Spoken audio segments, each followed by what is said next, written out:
everyone. How are you all? I hope you all are safe and healthy. Today we will be covering the topic value chain analysis along with value shop model. So, if you are new to this channel, I upload videos every day at 7 p.m. and you can get the notes which I use in the videos in the description box below. Also, you can get the link of playlists that have been uploaded till date. So without wasting any further time, let's start with the main topic of discussion for today, which is value chain analysis and value shop model. First of all, we'll be covering value chain analysis, and after that we'll be covering value shop model. Value chain analysis is given on page number 1.8 of the notes. So let me give you a brief idea what is value chain analysis, and after that we'll be reading one by one every line from the study material. तो what is value chain analysis. Value chain में हम सबसे पहले what we analyse is what are the value adding activities and what are non value adding activities. We identify both of them. Reason being जो value adding activities है उनको continue करेंगे और उनको अच्छे से करने की कोशिश करेंगे, बट जो नॉन वैल्यू एडिंग एक्टिविटीज़ है we will try to eliminate the same. So जब तक आपको ये नहीं पता होगा कि नॉन वैल्यू एडिंग एक्टिविटीज़ कौन सी हैं, आप उसको एलिमिनेट नहीं कर पाओगे. So the first step is to identify both of them. Right now value chain analysis एक तरीके का प्रोसेस होता है जिसमें आप इन एक्टिविटीज़ को डिफरेंट जो भी आपकी एक्टिविटीज़ हो रही हैं ऑर्गेनाइजेशन में उनको आइडेंटिफाई करते हो, उनको एनालाइज करते हो और फिर देखते हो फाइनली जो आपका फाइनल प्रोडक्ट बन के आ रहा है उसमें ऐसी कौन सी एक्टिविटीज़ हैं जो वैल्यू एडिशंस कर रही हैं. फॉर एग्ज़ाम्पल आप रॉ मटेरियल को कन्वर्ट करके फिनिश प्रोडक्ट बनाते हो, उसकी फिनिशिंग करते हो, उसकी डिलीवरी करवाते हो. These are value adding activities. Now इसके अंदर आपके पास सबसे पहले आपको वो एक्टिविटीज़ भी आइडेंटिफाई करनी पड़ेंगी जो वैल्यू एडिशन कर रही हैं, जैसे कि ये कन्वर्जन वगैरह, और आपको ऐसी वाली आइडेंटिफाइड भी करनी पड़ेंगी एक्टिविटीज़ जो नॉन वैल्यू एडिंग है. फॉर एग्जांपल स्टोरेज हो सकता है, वेयर हाउसिंग हो सकता है, क्योंकि इससे कस्टमर को कोई वैल्यू एडिशन नहीं मिलता. ये सिर्फ और सिर्फ उन तक प्रोडक्ट पहुँचाने के लिए हम लोग करते हैं, बट दिस डज़ नॉट ऐड और give any value to the customer कि आपने उसकी स्टोरेज करी थी, आपने उस प्रोडक्ट की वेयर हाउसिंग करी थी, उससे कस्टमर को क्या लेना देना. उसको तो वो प्रोडक्ट है, जो प्रोडक्ट उसको कंज्यूम करना है वो उसको देखना है कि अल्टीमेटली उससे क्या फ़ायदा हो रहा है. अगर वो प्रोडक्ट अच्छे से कन्वर्टेड होगा, अच्छे से फिनिशिंग उसकी हुई हुई होगी और टाइमली डिलीवरी होगी उस प्रोडक्ट की, तो वो ऐसी एक्टिविटीज़ हैं जिससे कि कस्टमर को वैल्यू एडिशंस मिलते हैं, उसको अच्छा लगेगा, उसको वो अप्रिशिएट करेगा. नाउ हमें कोशिश करनी होती है कि जो नॉन वैल्यू एडिंग एक्टिविटीज़ हैं उनको हम रिड्यूस कर पाएँ, एलिमिनेट कर पाएँ, जिससे कि हम अपनी कॉस्ट को मैनेज कर पाएँ और प्रोडक्ट को डिफरेंशिएटेड बना पाएँ फ्रॉम द मार्केट. ये सिर्फ और सिर्फ एक इंडिपेंडेंट एक्टिविटीज़ का कलेक्शन नहीं होता, लेकिन ये डिपेंडेंट होते हैं सारी की सारी चीज़ें. जैसे कि अगर आप एक की परफॉर्मेंस करते हो तो दूसरे वाले की परफॉर्मेंस अल्टीमेटली डेफिनेटली अफेक्ट होती ही होती है. इसमें आपकी सारी एक्टिविटीज़ आती हैं जो आप प्रोड्यूस करने के लिए कर रहे हो, डिलीवर करने के लिए कर रहे हो, that all are included in this process. Value chain analysis को जो है वो आप अप्लाई करते हो ना ही सिर्फ मैन्युफैक्चरिंग इंडस्ट्री के अंदर but also to the service industry. दोनों के अंदर ही वैल्यू चेन एनालिसिस किया जाता है. पॉटर ने सबसे पहले इस कॉन्सेप्ट को लेकर आया था, इंट्रोड्यूस किया था, और उसने इन एक्टिविटीज़ को या वैल्यू चेन एनालिसिस को बेसिकली दो पार्ट्स में डिवाइड किया था एक्टिविटीज़ बेसिस पर, प्राइमरी एंड सेकेंडरी. प्राइमरी का मतलब हो गया वो एक्टिविटीज़ जो डायरेक्टली लिंक्ड होंगी, डायरेक्टली इन्वॉल्व होंगी आपके रॉ मटेरियल को फिनिश्ड प्रोडक्ट में कन्वर्ट करने के लिए या फिर जो भी सर्विस आप प्रोवाइड कर रहे हो उसके लिए. वहीं अगर मैं सेकेंडरी की बात करूँ तो सेकेंडरी सपोर्ट एक्टिविटीज़ भी कही जाती हैं. सपोर्ट एक्टिविटीज़ का मतलब जो प्राइमरी एक्टिविटीज़ को करने के लिए हेल्प कर रहा है, सपोर्ट प्रोवाइड कर रहा है. इफ़ आई से प्राइमरी के अंदर we again have 5 types of activities like inbound logistics, conversion जिसको हम ऑपरेशन के नाम से भी जानते हैं, then the outbound logistics, we have marketing and sales, and last one is services. हम इस सभी पॉइंट्स को डिटेल में कवर अप करेंगे. अभी जस्ट हम एक ओवरव्यू ले लेते हैं. इनबाउंड लॉजिस्टिक्स का मतलब होता है जो भी रॉ मटेरियल्स हैं, जो भी मशीन्स हैं, कोई भी और आपको रिक्वायरमेंट है चीज़ों की, उसको एक्वायर करना, रिसीव करना, स्टोर करना, वेयर हाउस करना, that is all in inbound logistics. When I say operations का मतलब होता है कन्वर्जन करना, conversion from input to output, इसको हम क्या बोलते हैं, conversion. Next we have the outbound logistics. Outbound logistics का मतलब हो गया भेजना, मतलब बाहर निकालना। बाहर कैसे निकालोगे, जब आपका फिनिश्ड प्रोडक्ट बन जाएगा फ्रॉम द इनपुट, उसके बाद you will deliver it factory से लेकर कस्टमर की प्लेस तक आप उसको पहुंचाओगे। इसमें आपका डिस्ट्रीब्यूशन, स्टोरिंग, ऑर्डर प्रोसेसिंग, ये सारी चीज़ें आ जाती हैं।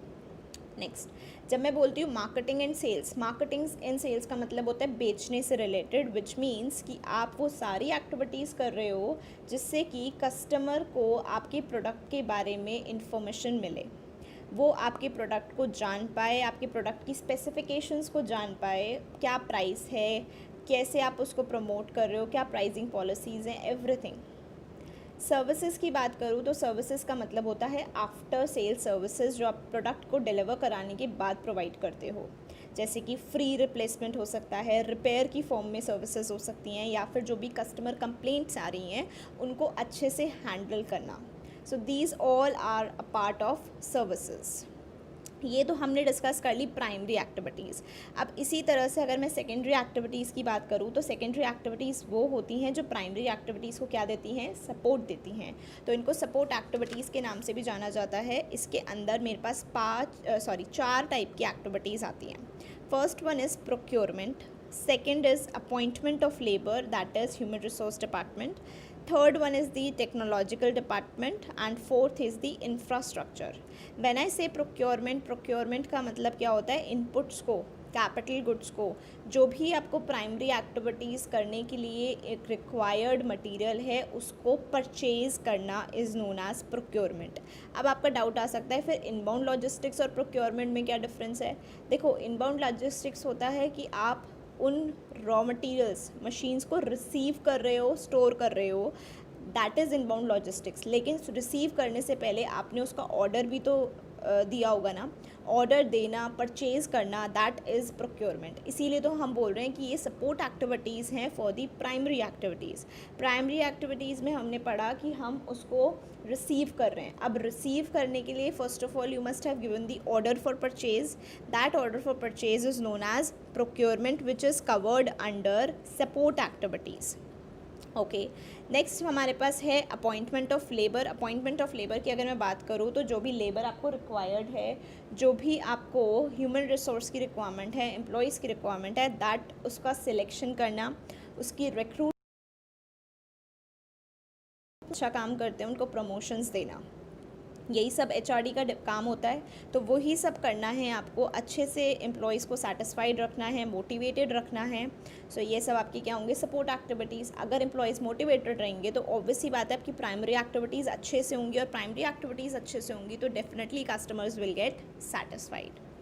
नेक्स्ट हमारे पास है टेक्नोलॉजिकल डिपार्टमेंट। टेक्नोलॉजी डिपार्टमेंट की अगर मैं बात करूं तो इसके अंदर जो भी सॉफ्टवेयर्स होते हैं, हार्डवेयर्स होते हैं, इनकी नॉलेज से आप क्या कर सकते हो, रॉ मटेरियल्स को इजीली प्रोडक्ट्स, फिनिश प्रोडक्ट्स में कन्वर्ट कर सकते हो, which will be really helpful for you. आपका काम इजीली हो जाएगा, हो सकता है आपको वर्कफोर्स रिक्वायरमेंट कम हो जाए और आपका इजी गुड क्वालिटी प्रोडक्ट बन के तैयार हो।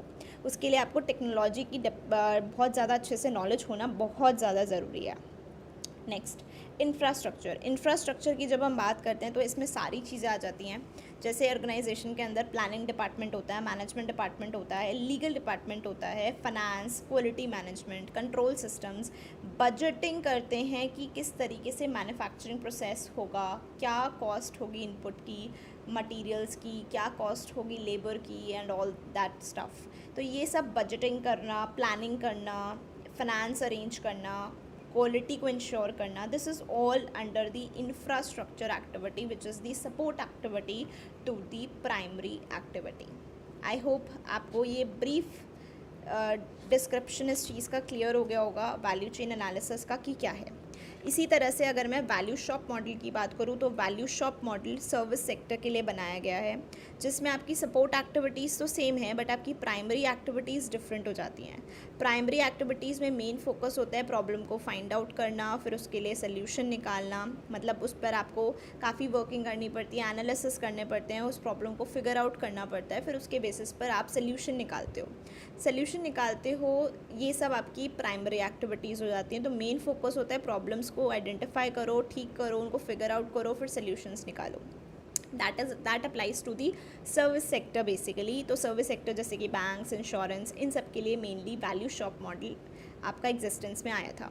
बहुत टाइम लगा इसको एक कॉन्सेप्ट को नेम मिलने में। पहले इसका कोई नाम नहीं था। वैल्यू शॉप मॉडल डिसाइड करने में, ये ऐसा नाम डिसाइड करने में took a lot of years, right. So अब अभी तो हमने ब्रीफ लिया है कि ब्रीफ वैल्यू चेन एनालिसिस में क्या लिखा हुआ है, ब्रीफली हमने डिस्कस कर लिया, और वैल्यू शॉप मॉडल भी हमने बहुत ब्रीफली डिस्कस किया है। अब हम क्या करने वाले हैं, अब हम एक एक करके स्टडी मटेरियल में से इस टॉपिक को कवर करने वाले हैं by reading the study material line by line, जिससे कि कोई भी लाइन हमारी स्किप ना हो, मिस ना हो। और आप मेरे साथ साथ क्या करेंगे, अपनी स्टडी मटेरियल के अंदर या जो भी आप नोट्स ले रहे हैं either in the PDF form, आप इसको साथ साथ अंडरलाइन या हाईलाइट करते रहेंगे जो भी आपको कीवर्ड्स लगते हैं, जिससे कि जब आप नेक्स्ट टाइम इसको रिवाइज़ करो तो आपको सिर्फ वो कीवर्ड्स देख के टॉपिक एटलीस्ट थोड़ा सा रिकॉल हो पाए।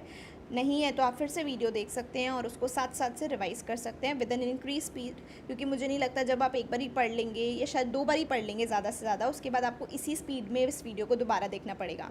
आप इसको इंक्रीज स्पीड पर देखना, मैं खुद भी ऐसी करती हूँ। इंक्रीज स्पीड पर आप देखते हैं तो फिर वो जल्दी जल्दी रिवाइज़ हो जाता है कम टाइम के अंदर, और आपको पता होता है कि इस फिक्स टाइम में आपका पूरा ये वाला कॉन्सेप्ट कवर हो जाएगा।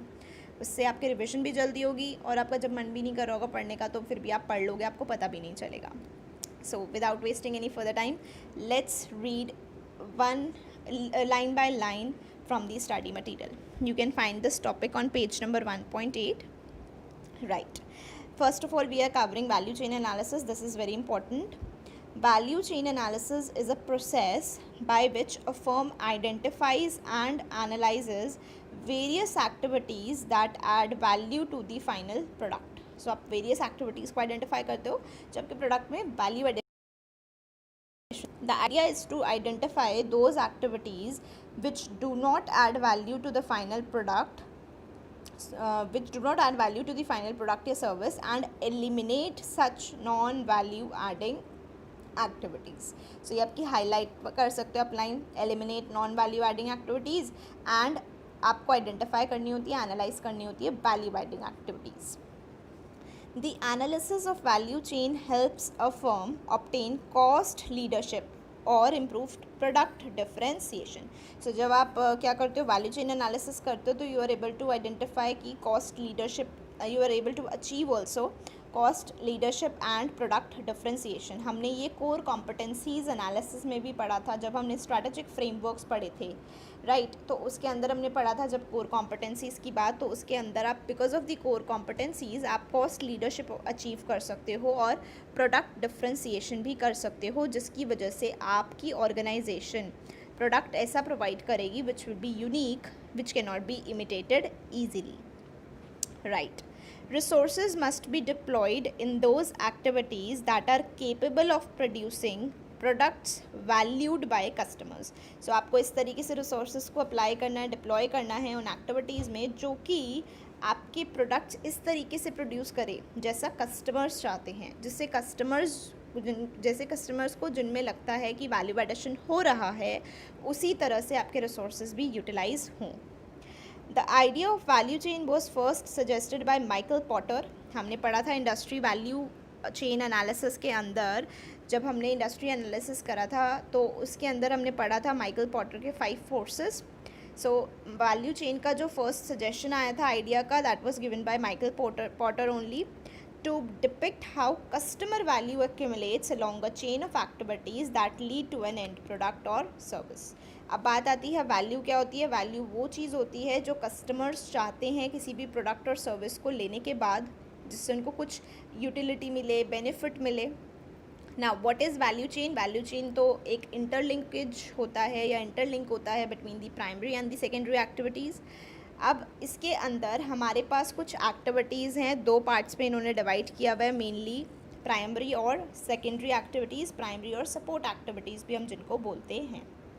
सो प्राइमरी एक्टिविटीज़ की अगर मैं बात करूँ तो प्राइमरी एक्टिविटीज़ में we have inbound logistics, operations, outbound logistics, marketing and sales and service. Whereas in support activities we have procurement, technology department और technological development, टेक्नोलॉजी को डेवलप करना, चाहे फिर वो डिपार्टमेंट में हो रहा है या फिर कैसे भी, आप सिमिलर वर्ड्स हैं, टेक्नोलॉजी को डेवलप करना, human resource management and the firm infrastructure. Porter describes the value chain as internal processes or activities a company performs to design, produce, market, deliver, and support its products. He further stated that a firm's value chain and the way it performs the individual activities are a reflection of its history, its strategy, its approach of implementing its strategy, and the underlying economics of the activities themselves. सो आपकी जो भी activities होती हैं, जिस तरीके से आप उन एक्टिविटीज़ को परफॉर्म करते हो, वो आपकी स्ट्रैटेजी को रिफ़्लेक्ट करती है, आपकी हिस्ट्री को रिफ़्लेक्ट करती है, और किस तरीके से आप उस स्ट्रैटेजी को इम्प्लीमेंट कर रहे हो, उस अप्रोच को भी रिफ़्लेक्ट करती है, राइट. सो आप क्या करते हो, आप वैल्यू चेन के अंदर आप वैल्यू चेन को कैसे समझ सकते हो कि वैल्यू चेन एक इंटरनल प्रोसेस है जिससे कंपनी क्या करती है, company design, produce, market, deliver, support करती है अपने प्रोडक्ट को, right. Now the concepts, tools and techniques of value chain analysis apply to all those organisations which produce and sell a product और provide a service.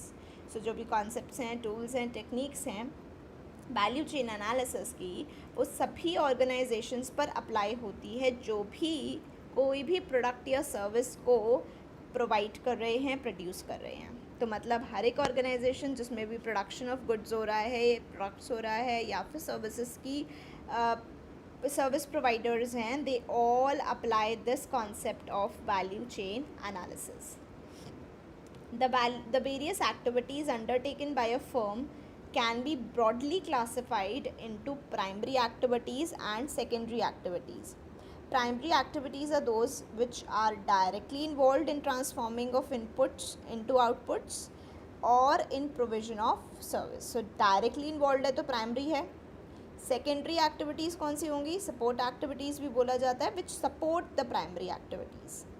Though secondary activities are not directly involved in creation of product, उससे कोई product create नहीं होता directly, किससे, secondary activities से, लेकिन इसका मतलब ये नहीं है कि इसकी importance primary activities के comparison में कहीं भी कम हो जाएगी.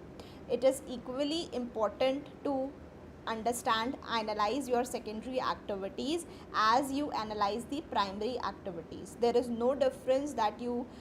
should be no difference of analysis between the two. Difference in analysis, or I should say difference in the level of analysis.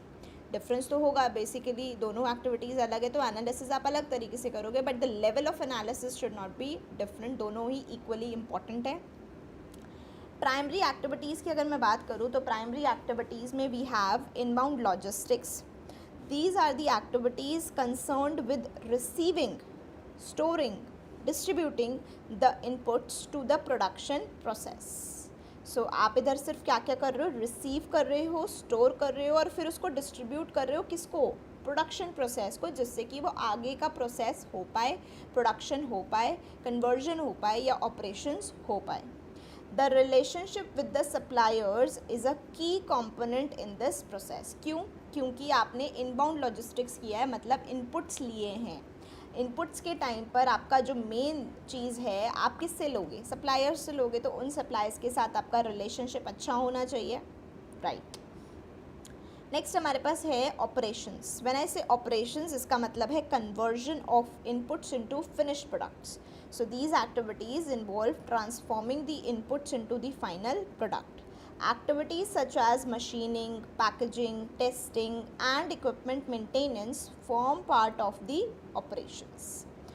Outbound logistics की अगर मैं बात करूँ तो these activities involve collecting, storing, and then distributing the products from the factory line to the end consumers. क्यों ultimately आपने अगर कोई प्रोडक्ट बनाया है तो अपने पास रखने के लिए तो बनाया नहीं है, you have made it for the customers. So आपको क्या करना पड़ेगा, उस प्रोडक्ट को उठाना है, स्टोर करके वेयर हाउस में, warehouse for finish products, उसके अंदर स्टोर करके you have to distribute it to the end consumers. So that is what is outbound logistics. This may include finished goods warehousing, delivery vehicle operation, order processing and scheduling. तो इसके अंदर क्या क्या होगा, fixed goods की, finish goods की warehousing होगी, delivery vehicle operation, किस व्हीकल के थ्रू आप अपनी डिलीवरी कराने वाले हो प्रोडक्ट्स की, ऑर्डर्स किस तरीके से प्रोसेस हो रहे हैं, जब भी कोई ऑर्डर रिसीव होता है तो उसकी प्रोसेसिंग कैसे होती है, एंड किस तरीके से आप डिलीवरी को स्केड्यूल, जिससे आप क्या इंश्योर करना चाहोगे, टाइमली डिलीवरी, तो किस तरीके से स्केड्यूलिंग होती है once you get the orders. Next we have is the marketing and sales. Marketing and sales provide the means by which the customers are made aware of the product. अब आपने अपना product के लिए raw material ले लिया, उसको बना दिया, फिर उसको स्टोर करके डिलीवर करने के लिए भी तरीके निकाल लिए, बट अगर आपने उसकी मार्केटिंग नहीं करी, उसको बेचा नहीं, तो is there any benefit of doing so many activities? No. So marketing and sales बहुत इंपॉर्टेंट हो जाता है. क्यों? क्योंकि अगर आपकी मार्केटिंग अच्छे से हो रही है, सेल्स अच्छे से हो रही है, that means you have been successful in doing all the activities.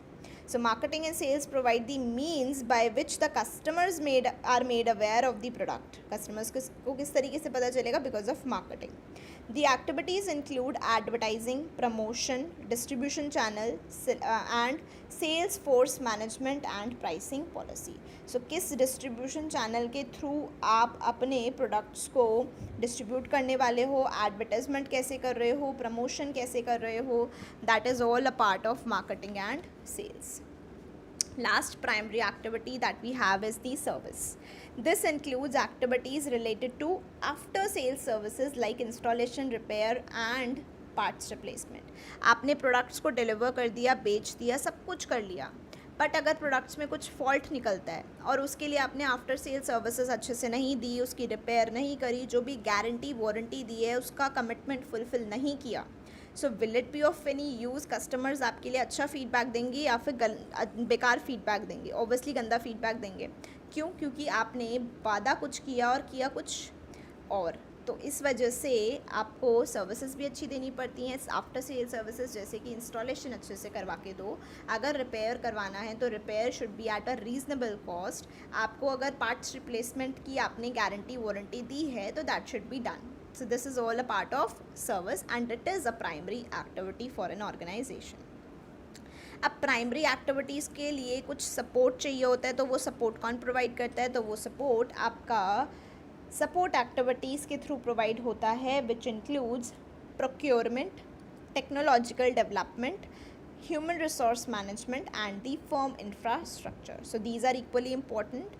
First one is procurement, which involves purchasing of raw material, supplies and other consumables which are required as input for the primary activity. So here what you are doing under procurement, you are purchasing the raw materials, supplies, other consumables. Correct.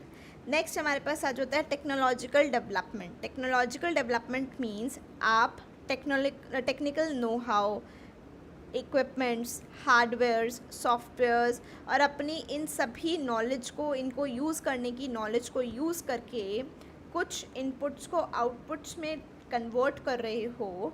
तो that is all because of the technology that you have, the knowledge that you possess about that technology, how to develop a technology to use that one to convert the inputs from to the outputs. So that is all a part of technological development. So technological development includes technical knowledge, equipment, hardware, software and any other knowledge which is used in the transformation of inputs to outputs.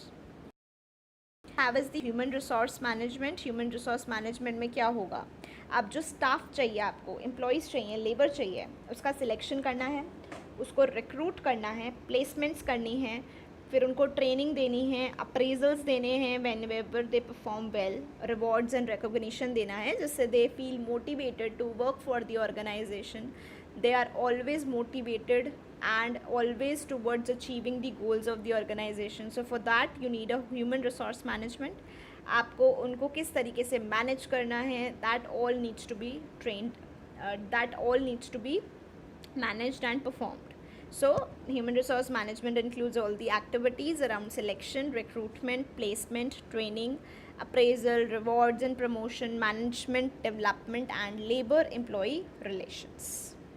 Next we have is the firm infrastructure, which means planning, finance, accounting, legal and government affairs and quality management. So these were the two types of activities which have, no, I should say rather two categories which have been mainly given a heading as primary activities and support activities, under which we have various types of activities covered. As per which basis, what activities are directly related and what are indirectly related. So this is the basis for their bifurcation into two, primary activities and support activities. A value chain gives managers a deeper understanding of what the organization does and helps them to identify the key processes of the business. Business के क्या क्या key processes हैं उसको identify करने में help करता है. The various processes can be analyzed to identify those activities which do not add value to the consumers. Such non-value adding activity can be eliminated to add the margins to the business as a whole. जब आप non-value adding activities को कम कर दोगे या eliminate कर दोगे तो obviously बात है जो cost saving होगी, that cost saving will be added to the margins of the business. मतलब आपके profits increase होंगे because of that. So that needs to be taken care of, right? Next हम जो करने वाले हैं that is value shop model, which is given on page number 1.25 of this module. You can take that page out. Yes, we have got the page here. Value shop model or service value chain. Other name is service value chain. So this is basically for the service sector where you find out the problems, figure them out and get the solution. ये जो approach है ये इसलिए बनाई गई है जिससे कि आप कस्टमर प्रॉब्लम्स को सॉल्व कर पाओ, ना कि उनकी कोई भी जो भी आउटपुट आपने सप्लाई किया है उसमें कोई वैल्यू एडिशन करना है. ऐसा नहीं है कि इनपुट से जब आउटपुट में कन्वर्ट कर रहे हो तो you need to add some value to it. No, the main focus is on what, to solve the customer problems. So इसके अंदर आपका जो प्राइमरी फोकस है वो किस पर चेंज हो गया है, from conversion to problem finding and problem solutions. This is your main focus now. तो प्राइमरी एक्टिविटी आपकी क्या हो गई इस टाइम पर, प्रॉब्लम्स को आइडेंटिफाई करके सॉल्व करना, ये आपकी प्राइमरी एक्टिविटी हो गई. वेराज जब हमने वैल्यू चेन एनालिसिस पढ़ा तो हमारी प्राइमरी एक्टिविटी थी रॉ मटेरियल को कन्वर्ट करना है into the finished product. So that is why इसके अंदर आपकी जो प्राइमरी एक्टिविटीज़ हैं that are different from that we studied in the value chain analysis, but the secondary activities are the same. So यहाँ पर आपकी जो main industries हैं which get benefit from this model, I should say, are banking, insurance and telecommunications. सो ये इसमें क्यों beneficial होता है, क्योंकि इधर आपका जो है कस्टमर से इंटरेक्शन ज़्यादा होता है और उनकी नीड्स को समझना बहुत ज़रूरी होता है, क्योंकि हर कस्टमर डिफरेंट होता है, हर कस्टमर की नीड्स डिफरेंट होती हैं, तो सभी को आइडेंटिफाई करना बहुत ज़रूरी होता है. That is why it is more relevant for these type of industries. So आपकी जो प्राइमरी एक्टिविटीज़ हैं वो यहाँ पर क्या क्या हो जाएंगी. एक तो आपको प्रॉब्लम फाइंडिंग रखना पड़ेगा अपने पास, problem finding and acquisition should be there. Problem को सिर्फ और सिर्फ ढूंढना ही सल्यूशन नहीं होता. प्रॉब्लम ढूंढी है तो उसको सॉल्व करने के तरीके निकालो. सल्यूशंस हो सकते हैं आपके एक से ज़्यादा, ऑल्टरनेटिव्स हो सकते हैं. You have to choose from the alternatives कि कौन सा सल्यूशन पॉसिबल है. Next is to execute the same. देखो, हर चीज़ को प्लान करना और एग्जीक्यूट करना, there is a difference between the two. कुछ भी अचीव करना है तो सिर्फ प्लानिंग से काम नहीं होता. We have to execute our plans, we have to bring action to our plans, then only we can achieve our goals. So आपके पास पहले प्रॉब्लम फाइंड करना है, आपको ढूंढनी है problem basically, then you have to problems को solve करना है. You will have lot of solutions, you have to choose from them and then you have to execute the same to actually solve your problem.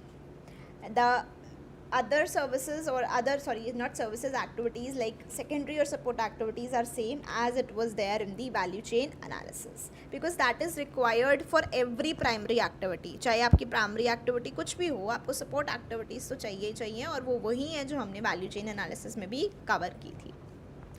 So let's read this as well one by one.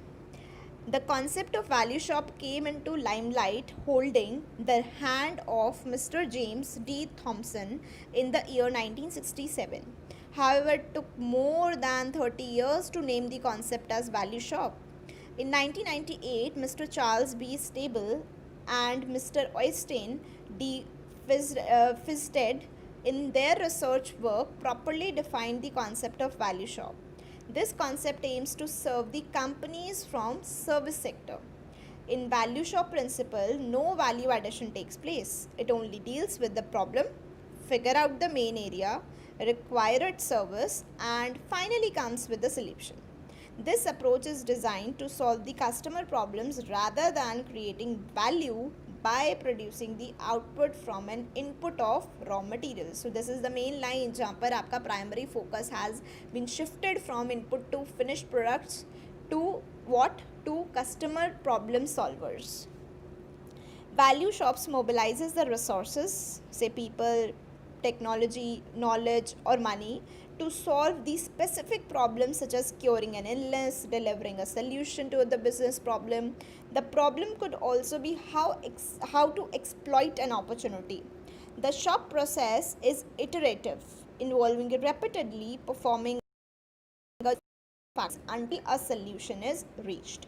This model applies best to the telecommunication companies, but also to insurance companies, banks, whose business essentially is mediating between the customers with different financial needs.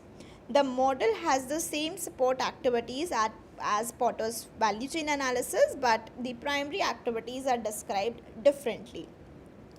In the value shop, there are what primary activities do we have here? First is the problem solving, or problem finding and acquisition. Second one is problem solving. Third one is choosing among the solutions, and fourth one is execution and control evaluation. Now the management, now you can see the diagram also on the next page, which clearly defines कि आपका main target जो primary था, that has changed. First of all, you'll find out the problem and then you will solve it. You'll have different choices.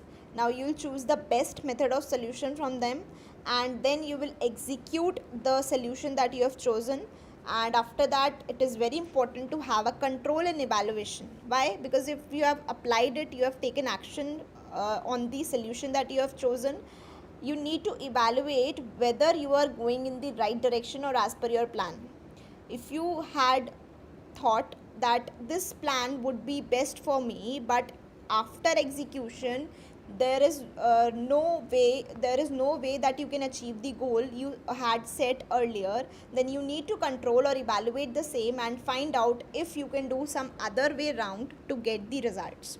So this is why you need to control and evaluate what you have executed. Otherwise you will end up having anything, because you have not evaluated your performance whether it is going good or not. So it is very important to have a control and evaluation system.